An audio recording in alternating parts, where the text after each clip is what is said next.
오늘의 주뉴스입니다. 한국 축구의 새 역사를 쓴 20세 이하 대표팀이 잠시 뒤 인천공항에 도착합니다. 대표팀은 공항에서 기자회견을 한 뒤 서울광장 환영 행사에도 참석할 예정입니다.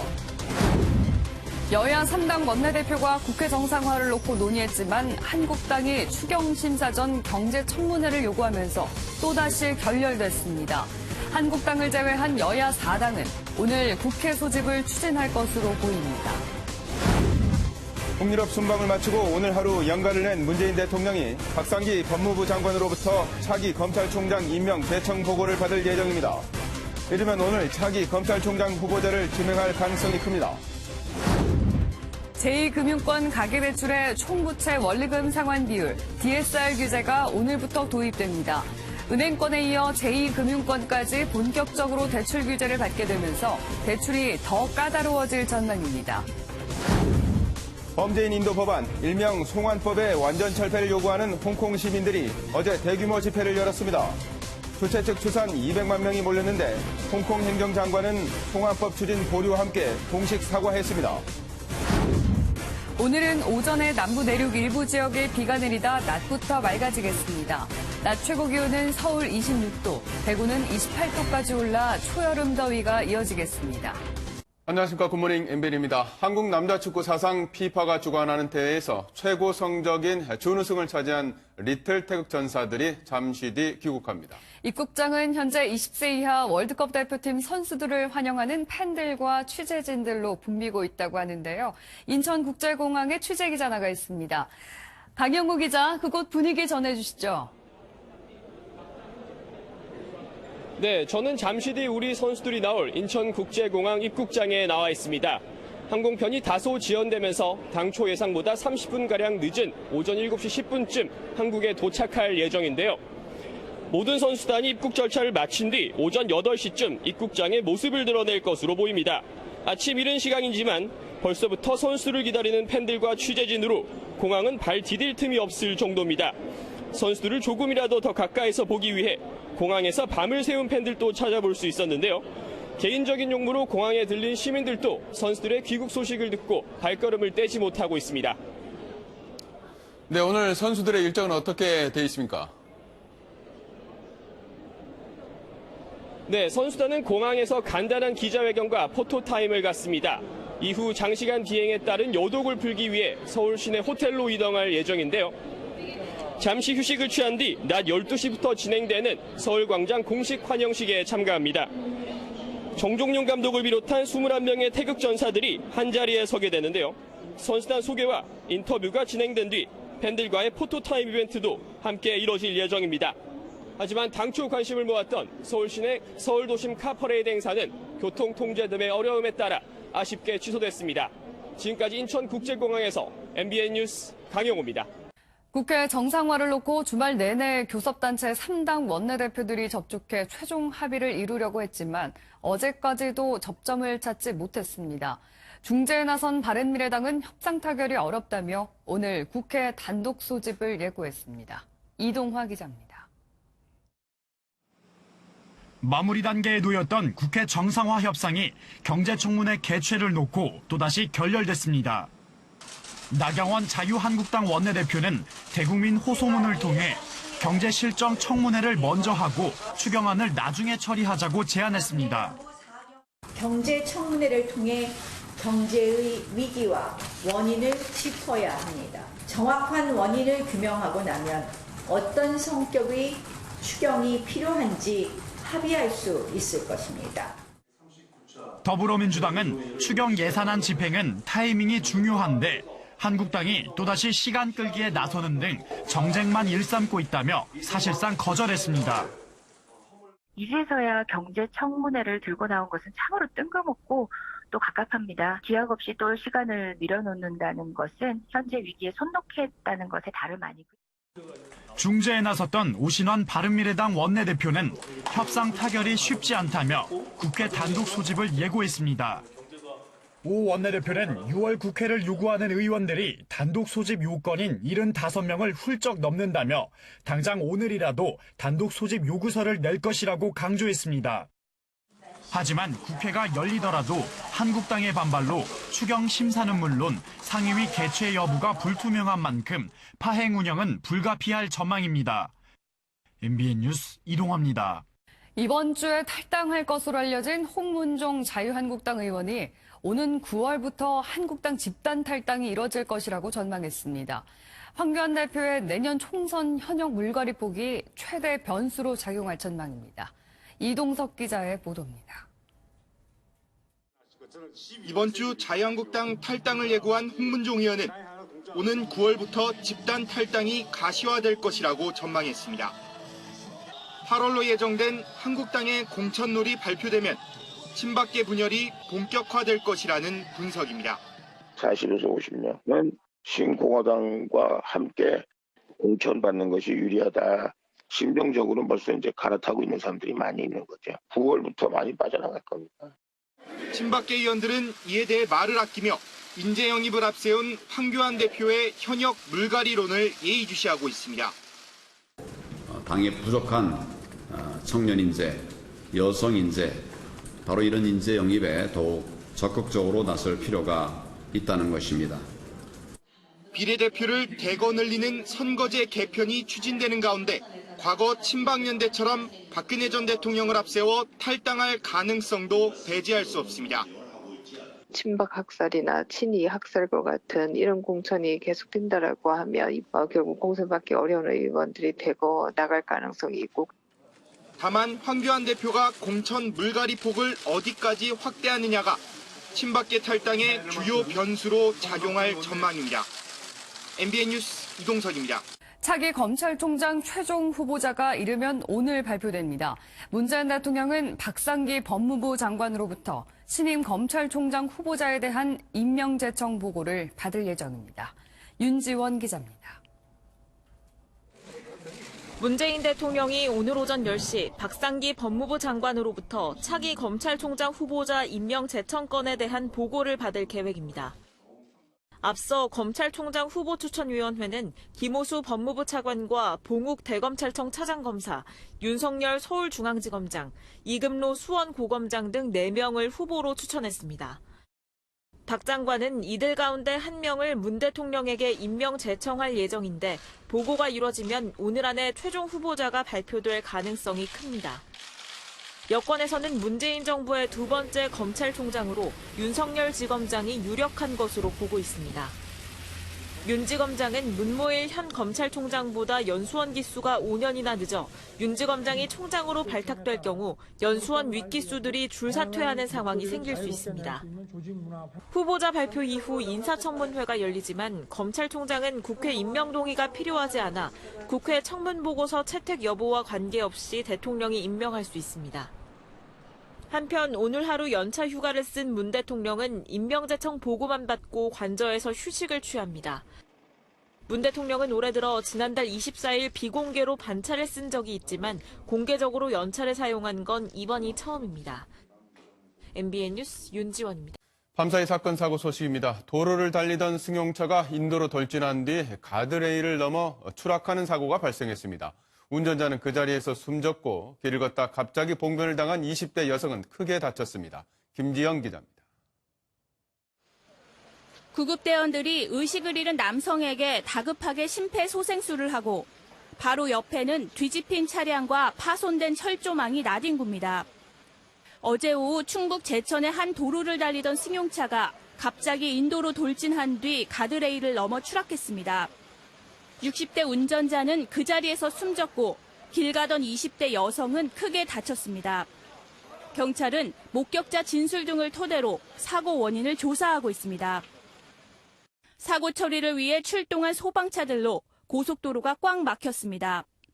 15톤 화물차가 앞서가던 4.5톤 화물차를 들이받은 건데 사고 수습 과정에서 또 다른 추돌 사고가 발생해 자정까지 정체가 이어졌습니다. 큰 인명피해는 없었지만 운전자 1명이 다리를 다치는 등 경상을 입었습니다. 어제 저녁 경기도의 한 주택에서 방화로 추정되는 불이 나 거주자 2명이 화상을 입고 병원으로 이송됐습니다. 어제 낮 제주도 앞바다에선 아무 장비 없이 바닷속을 잠수하는 프리다이버 10명이 파도에 밀려 표류하다 해경에 구조됐습니다. 경찰은 이들이 안전 의무를 지켰는지 살펴보고 있습니다. MBN 뉴스 김지영입니다. 헝가리 유람선 허블레아니호가 침몰 뒤에도 물속에서 여러 차례 회전한 것으로 분석됐습니다. 가해 유람선이 가라앉은 유람선을 그대로 밀고 나가서 피해가 커진 셈인데요. 남은 실종자 3명을 찾기 위한 수색은 하류 200km까지 범위를 넓혔습니다. 엄혜림 기자입니다. 조타실 천장은 주저앉았고 선제의 좌현은 크게 휘었습니다.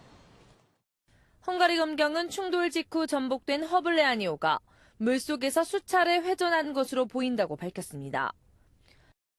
사고 당시 바이킹 시기노가 뒤에서 들이받은 지 7초 만에 허블레아니호는 오른쪽으로 기울며 침몰했습니다.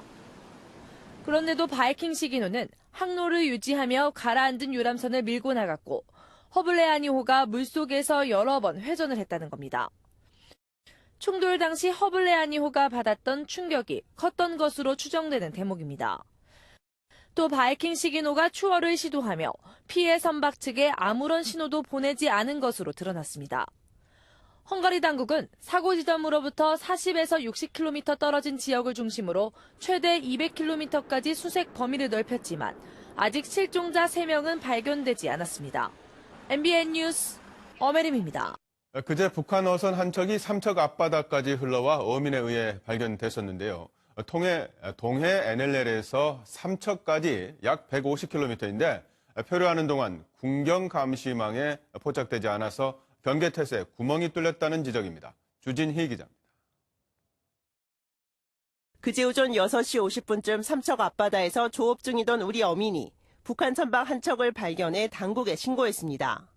북한 어민 4명이 타고 있던 소형 어선은 기관 고장으로 동해 NLL에서 무려 150km가량 떨어진 곳까지 흘러내려왔습니다. 그런데 우리 군경의 3중 감시망인 NLL 경계를 책임지는 해군도, NLL 이남을 담당하는 해경도, 해안에서 수십 킬로미터 이내를 감시하는 육군까지 모두 이 선박이 표류하는 것을 전혀 포착하지 못한 것으로 보입니다. 결과적으로 우리 군경의 해상 경계 태세에 구멍이 뚫렸다는 지적이 나오는 대목입니다. 또 이번에는 남북 간 해상 한라인 교신은 이루어지지 않은 것으로 알려집니다. 지난 11일 북한이 통신망을 통해 속초 동북 161km, NLL 이남 5km 해역에서 북한 선박을 구조해달라 요청해 우리 해군이 구조에 나섰던 것과는 대비되는 대목입니다. 정부는 북한 어민들을 대상으로 관계기관 합동 조사를 이틀째 이어가고 있습니다. MBN 뉴스 주유진입니다. 김정은 북한 국무위원장의 이복형, 김정남의 미국 CIA 정보원설에 대해 CIA 국장 출신인 마이크 폼페이오 미 국무장관은 정보 사안에 대해서는 언급하지 않겠다며 즉답을 피했습니다. 폼페이오 장관은 대신 미국은 북한에 의해 가해지는 위험과 위협들을 이해하는 데 필요한 모든 조치를 취하고 있다고 말했습니다. 앞서 트럼프 대통령은 김정남의 CIA 정보원설과 관련해 내 체제 하에서는 그런 일이 일어나지 않도록 할 것이라고 답한 바 있습니다. 인천에서 붉은 수돗물 사태가 19일째 계속되고 있습니다. 화가 난 시민 2천여 명은 급기야 거리로 나와 항의 시위를 벌였습니다. 전민석 기자가 보도합니다. 인천 주민 2천여 명이 지하철역 앞에 모였습니다.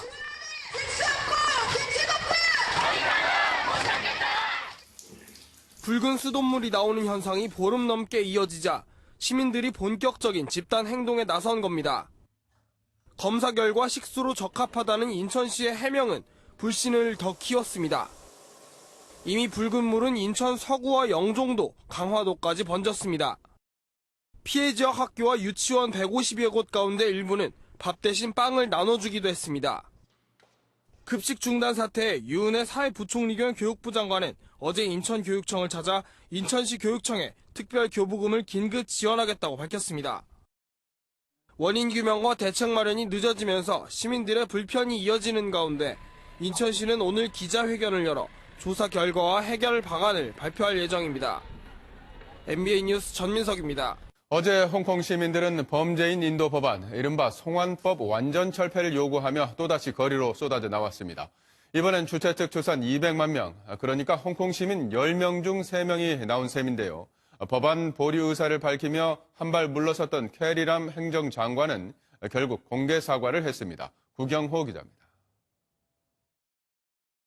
홍콩 빅토리아 공원부터 정부 청사가 있는 애드미럴티까지 4km 구간이 시민들로 가득 찼습니다.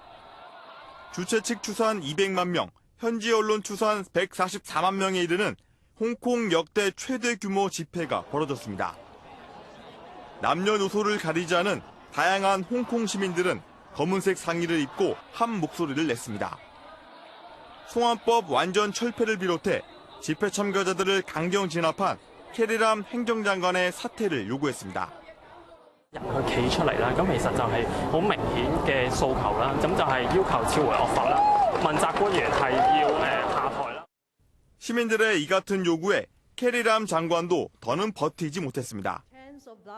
어제 저녁 성명을 내고 홍콩 사회에 커다란 모순과 분쟁이 나타나게 하고 많은 시민을 실망시키고 가슴 아프게 한 점에 대해 사과한다고 밝혔습니다. 다만 송환법 철회와 사퇴 요구는 수용하지 않았습니다.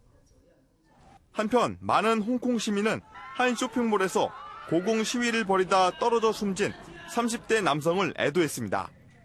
시민들은 사고 현장을 찾아가 꽃과 촛불, 편지를 놓고 고인을 추모했습니다. MBN 뉴스 구경호입니다. 지난주까지만 해도 법안 추진을 강행하던 캐리람 장관은 중국 지도부의 지시를 받고 법안 잠정 중단을 선언했습니다.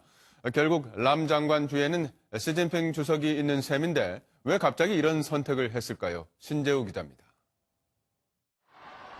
지난 9일 100만 명의 시민이 참여했던 대규모 시위에도 캐리람 행정장관은 법안 추진 의지를 굽히지 않았습니다. 그런데 람 장관은 중국 지도부와 협의한 뒤 갑자기 입장을 바꿨습니다. 중국 권력 서열 7위인 한정 정치국 상무위원이 선전으로 내려와 대책회의를 열었고 14일 밤 람 장관에게 법안 중단을 지시했단 겁니다. 홍콩 당국 뒤에는 중국 정부, 즉 시진핑 주석이 버티고 있던 셈인데 람 장관의 사과는 결국 시 주석의 사과나 다름없었습니다. 블룸버그가 홍콩 사태에서 람 장관보다 더 큰 패배자는 시 주석이라고 지적한 것도 이와 무관치 않습니다. 무역전쟁, 화웨이 이슈 등 미국의 전방위 공세에 총력 대응하는 상황에서 홍콩 사태가 터지자 중국 지도부가 전선 확대를 막기 위해 굴욕을 감수하고 사태 진정에 나선 것으로 보입니다. 이에 대해 뉴욕타임스는 법안 추진 중단은 시 주석의 2012년 집권 이후 가장 큰 정치적 후퇴라고 평가했습니다. 미국은 이번 달 말 G20 회의에서 홍콩 문제를 짚고 넘어가겠다고 밝혀 중국 정부가 이번엔 어떻게 대응할지 관심이 쏠립니다. MBN 뉴스 신재우입니다. 미국에서 백인 경찰관이 아이를 안고 있는 흑인 엄마에게 총을 겨눈 영상이 공개돼 과잉 진압 논란이 일고 있습니다. 한 대형마트에서는 비번이었던 경찰관이 쇼핑하던 시민에게 총을 쏴 숨지게 했습니다. 박자은 기자입니다. 한 백인 남성 경찰관이 흑인 남성을 발로 차 넘어뜨립니다. 그리고는 임신한 것으로 보이는 한 흑인 여성에게도 위협적으로 다가갑니다. 놀란 여성이 안고 있던 아이를 옆에 있던 시민에게 넘겨줬고 Can I get the babies? Excuse me? Can I get the kids? 경찰관은 곧바로 수갑을 채웁니다. 지난달 미국 피닉스시의 한 대형마트 주차장에서 찍힌 영상이 공개되자 과잉 진압 비판 여론이 들끓고 있습니다. 해당 가족은 경찰관에게 가혹한 행위를 당했다며 피닉스시와 경찰서를 상대로 약 119억 원에 이르는 배상금을 청구했습니다. 논란이 일자 피닉스시장은 경찰 대응이 부적절하고 전문적이지 못했다며 가족과 지역사회에 사과한다고 성명을 발표했습니다. 현지 시간으로 지난 금요일에는 캘리포니아주의 한 대형마트에서 비번이었던 경찰이 일면식도 없던 30대 남성에게 총을 쏴 숨지게 했습니다.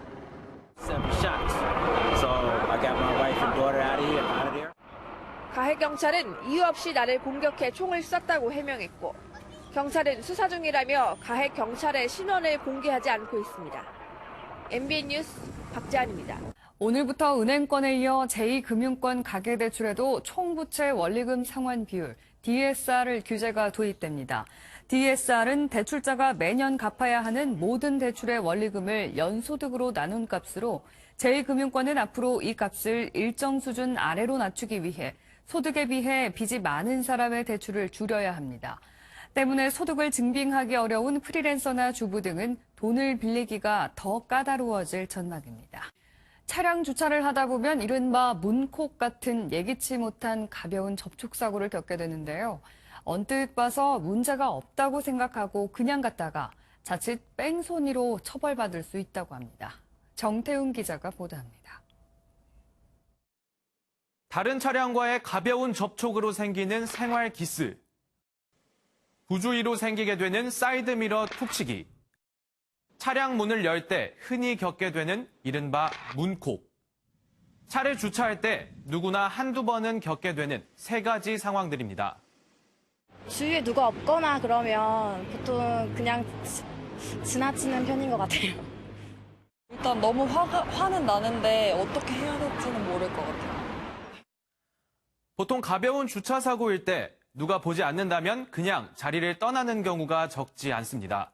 하지만 뺑소니를 한다면 나중에 형사처벌을 받을 수 있습니다. 지난 2017년 새롭게 시행된 도로교통법에 의하면 손괴, 즉 차량에 피해를 입힌 경우 반드시 인적사항을 남겨둬야 하는데 그렇지 않으면 20만 원 이하의 벌금이나 구류 또는 과료에 처해지게 됩니다. 또 주차 뺑소니 신고가 접수돼 경찰 조사에서 사고를 알고도 몰랐다고 말한 사실이 드러나면 처벌이 가중될 수 있습니다.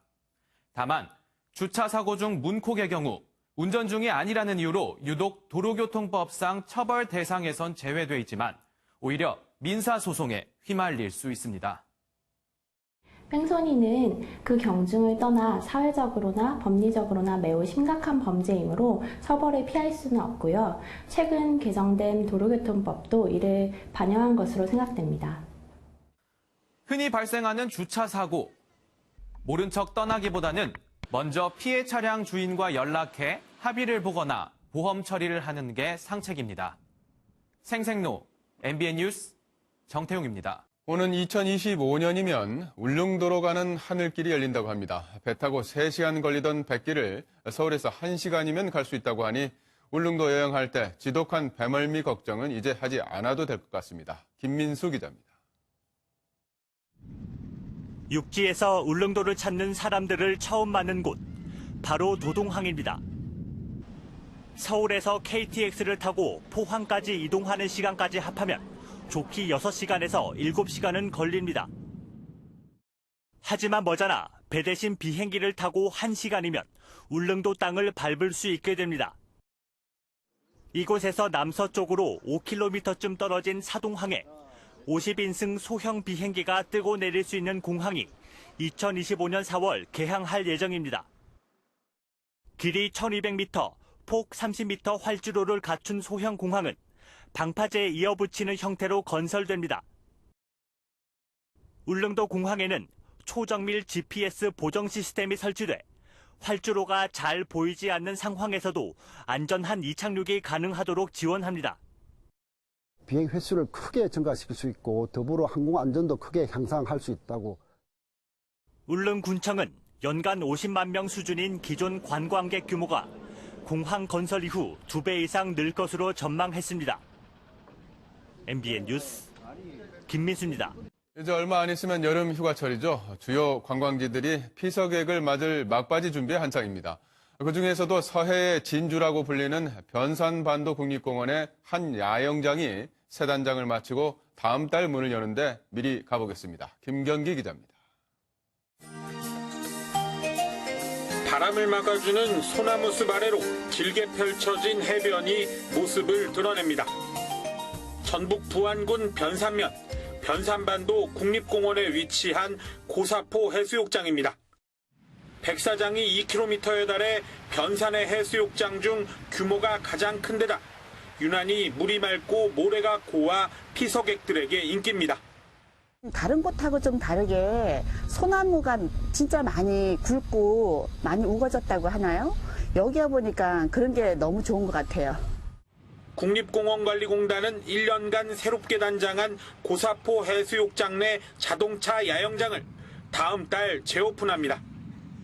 야영장이 있는 변산반도는 산과 바다를 함께 즐길 수 있는 서해의 대표적인 관광지로 채석관과 내소사 등 관광 자원이 풍부합니다. 기존 국립공원 야영장 영지 크기보다 1.5배로 늘려 쾌적한 야영을 즐길 수 있으며 화장실, 음수대, 샤워장 등 부대 시설을 새롭게 설치. 공단은 완도 구계 등과 북한산 사기막에도 야영장을 조성하는 등 국민 휴양 공간 확충에 주력할 방침입니다. MBN 뉴스 김경입니다. 다음은 굿모닝 월드입니다. 비행기가 물 위 상공을 가로지릅니다. 짜릿한 속도감을 보여주는 묘기에 가까운 비행 실력 한번 감상해 보시죠. 러시아에서 펼쳐진 에어레이스 현장입니다. 러시아에서 열린 에어레이스 대회. 경비행기가 흰 연기를 내뿜으며 물 위를 날아다닙니다. 좁은 공간의 장애물 사이를 빠르게 지나가는 경비행기. 부딪히진 않을까 아찔한 상황들이 연출되기도 하는데요. 하지만 조종사들은 하늘과 땅이 뒤집히는 상황 속에서도 묘기에 가까운 레이스로 탄성을 자아내게 합니다. 올해 우승은 2년 전 정상에 올랐던 일본 선수가 다시 차지했다고 하네요. 컵에 맥주를 따라 마실 때 보통 사람들은 손을 이용하죠. 그런데 골프 선수들은 좀 다르다는데요. 영상으로 함께 보시죠. 멕시코 출신의 곤잘로 루비오 선수가 정확한 샷으로 맥주병 상단을 맞춥니다. 맥주병은 거꾸로 홀컵에 세워지는데요. 다가가는 루비오 선수. 맥주병을 들어보니 홀컵에서 맥주가 가득 찬 컵이 나옵니다. 여유롭게 맥주를 들이켜는데요. 골프 선수만이 할 수 있는 볼수록 신기한 맥주 따르는 방법이죠. 거리에 세워둔 차량이 눈 깜짝할 새에 사라진다면 어떨까요? 중국에선 쓰나미처럼 흙더미가 무서운 속도로 길가를 덮쳤습니다. 폭우가 내리는 중국 남동부 푸젠성 우핑현. 갑자기 엄청난 양의 흙더미가 길가를 덮칩니다. 길가에 있던 차량들을 순식간에 휩쓸어 버렸는데요. 쓰나미 같은 산사태에 나무는 뿌리채 뽑혔고 주변 시설물은 흔적도 없이 사라졌습니다. 갑작스런 산사태로 차 안에 갇힌 한 남성이 3시간 만에 구조됐는데 끝내 숨졌다고 하네요. 지금까지 굿모닝 월드였습니다. 한 주의 시작 월요일 아침입니다. 오늘도 활동하기 무난한 날씨가 예상됩니다. 지금 전국 곳곳의 하늘에서는 구름만 많이 지나고 있는데요. 오후부터는 맑아지겠습니다. 낮 기온은 서울 26도, 대전 28도, 대구 29도로 어제와 비슷하겠습니다. 공기도 깨끗하겠습니다. 대부분 지역에서 좋음에서 보통 수준을 유지하겠습니다. 단 낮 동안엔 자외선이 강하겠습니다. 높음에서 매우 높은 수준 예상됩니다. 여기에 중서부와 남부지방에서는 오존 농도도 짙어지겠습니다. 오늘 이른 새벽 중부지방에서는 빗방울이 조금 떨어지기도 했는데요. 지금은 구름만 지나고 있습니다. 오늘은 남해상에 위치한 고기압의 영향으로 전국에서 가끔 구름만 많겠습니다. 오후부터는 차차 맑은 하늘이 드러나겠습니다. 이 시각 기온 어제보다 높아 선선합니다. 현재 서울 18.4도, 대구는 19도로 출발하고 있습니다. 낮 기온은 서울 26도, 강릉 25도, 광주 27도, 부산은 24도로 초여름 더위가 이어지겠습니다. 내일 오후부터 모레 새벽 사이엔 중부지방과 영남 지역에서 비가 오겠고요. 소나기가 쏟아지는 곳도 있겠습니다. 날씨였습니다.